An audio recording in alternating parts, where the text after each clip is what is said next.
about the meeting phase, the runner/chaser phase, the harmonizing phase and all the rest. What I'm going to write to you about today are the real-life phases you'll experience and the emotions that go along with them when you encounter your twin flame. My personal philosophy is that there are enough people out there telling you every theory under the sun, and you will find teachings that resonate with you. I am here to be real with you. I am here to say, yeah, twin flames, fantastic, big picture ethereal reunion, shifting planet energy and all that. But right now, your heart feels like it's been ripped through your nose and you don't know how to breathe anymore. Or you're living your entire life in the shadow of waiting for them to come back to you. You've convinced yourself you have no strength and power of your own and you are dwindling. All the theories in the world are fantastic, but let's deal with the real world stuff first, so we aren't incapacitated from life anymore. I will be entirely honest that I think twin flames has become somewhat like a religion, each sect of people holding passionately to their beliefs. I believe the real truth lies somewhere in between it all. I believe most people are expecting a twin flame to be something it won't ever be, and I believe many people are trying to give the term twin flame to relationships that are simply unhealthy and toxic so they have some justification for staying in them. All these things have their reasons, and the fact is that as long as you're getting something from a situation or relationship, you'll find a reason to stay in it. I truly believe to the depths of my soul that the only way to get through life, happy, whole and experiencing your magic, is to live authentically in your truth. Whatever you chose to do, doesn't matter near as much as why, and if you are consciously aware of it. When we have awareness, when we have enlightenment, we have power, and at the end of the day, that is the thing I wish for all of you, truth over denial, power over limitations. Below are my own opinions based on my own experience, study, research and talking to hundreds upon hundreds of twin flames. Take what resonates, leave what doesn't. You are here for a reason. I pray you are blessed one. Shock and awe.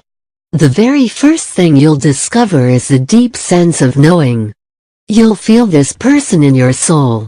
This happens with all types of soul bonds, but there is a weight that comes with the twin flame meeting that doesn't with the others.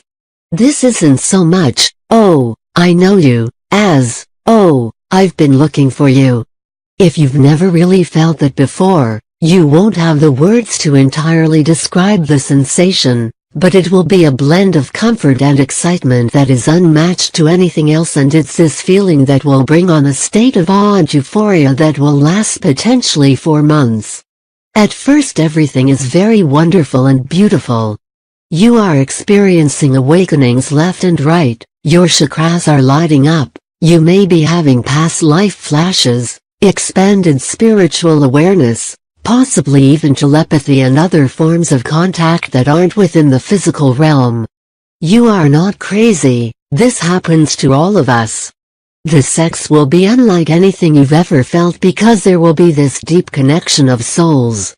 It won't be a mere physical act. You will be bonding and reconnecting on all levels imaginable. In some cases, the intensity will scare one or both of you right away, or you may both be able to simply stay in the moment and enjoy every sensation. It's a coming home. It's most likely what you've searched for all your life, and you feel blessed beyond words that this actually exists, and you've got it. My advice to you in this phase: enjoy every single moment of it. Do not overanalyze it, do not fear it, do not hold back. Dive into these sweet blissful waters and swim in the deep end, because in my experience, they never come back around again and they are absolutely not to be missed. 2. Rough waters. One of the biggest aspects of the twin flame is that it mirrors back to you all the areas you have wounds. Every place that you are not acting in your best interest, and where you need to grow. That is painful. There is no two ways about it.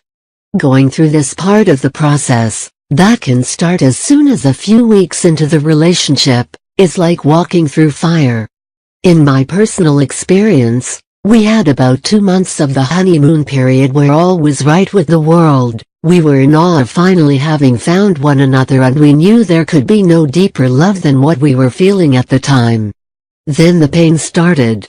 Fights over stupid things that felt like the world hinged on it. Painful reminders of abandonment, rejection, insecurities and jealousies. It all started coming out of the woodwork. He also met someone else who, at first, was just a fun distraction since he lived so far away, but later became the perfect place for him to run to. My advice to you in this stage is stay aware, be intentional, be damn honest with yourself, and most of all, be prayerful. Without my guides leading me through this field of landmines, I'm not sure how I would have made it. You connect with what you know is God and you hold on for dear life. You do the work that's being brought to you. All those fears and hurts, pain, and past issues, as they come up, you deal with them, you clear them. That is why you're here, that is your purpose during this phase. And no, you don't get to say, yeah, this isn't fun anymore, I think I'm done. The universe will not allow it. You are in it, you find a way to get through it. In many ways, this is the most difficult time, and you're best to hold on, seek God, and ride it through. You can't make choices for your twin, but you do make them for yourself.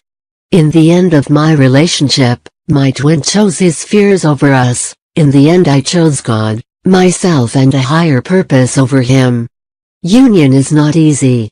I have to live my life out in my own truth that I am separated from my twin, but that while I was in that relationship, it did everything it was supposed to, and that's in large part to how I responded to it and how I navigated it. You are not a victim to this.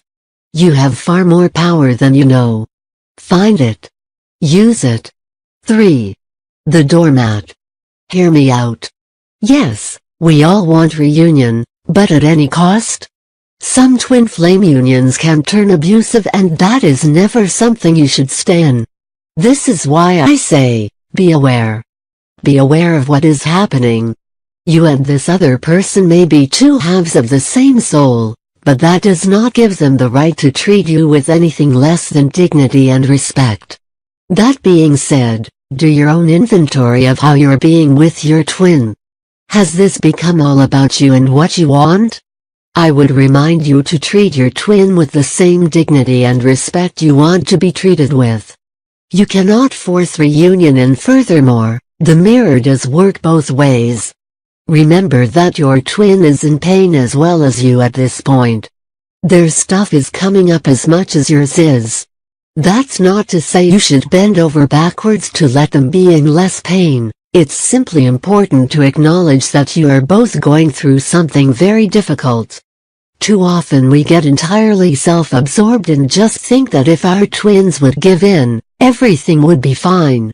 We put the blame of conflict entirely on them, their fears, their unwillingness to do it our way, when what we should be doing is looking inward and upward, loving them in the purest sense of the word, while we love God and ourselves. This relationship is a triangle in the truest sense of the word, and we must remember that.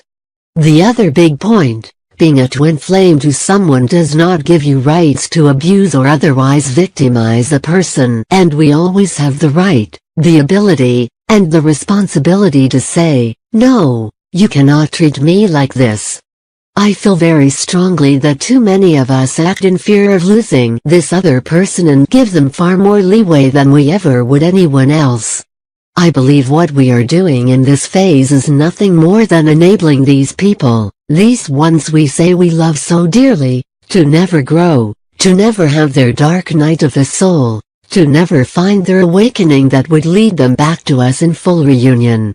You are not serving your twin by being a doormat to them. I cannot express this strongly enough. We hope this channel has helped you discover where to start on your actual paths. Please like, subscribe, share, and leave your suggestion in the field below. Thank you.